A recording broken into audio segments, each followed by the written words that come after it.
I went to Parliament this morning with the idea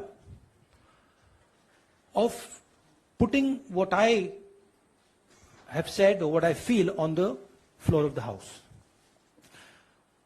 4 ministers have raised allegations against me in Parliament House.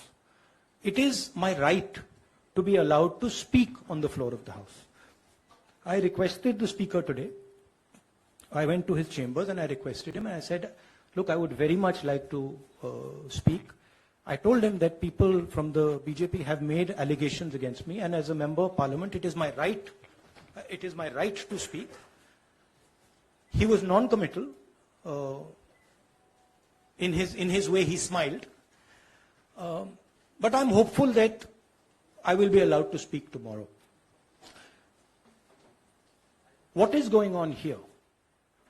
This story started the day I gave my speech in Parliament about Mr. Adani. And I asked some fundamental questions to the Prime Minister about his relationship with the businessman,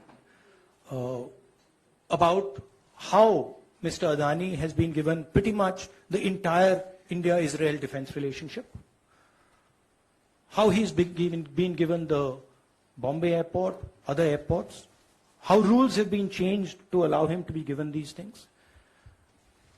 What happened in Australia between the Prime Minister, Mr. Adani, and the Chairman of the State Bank, and one of the Chief Ministers of one of the states in Australia. That's a picture that is visible to everybody. Why is the Prime Minister of India sitting with the State Bank, Mr. Adani, and an Australian leader? What is he discussing? And why, after that discussion, is almost $1 billion pledged by the State Bank to Mr. Adani?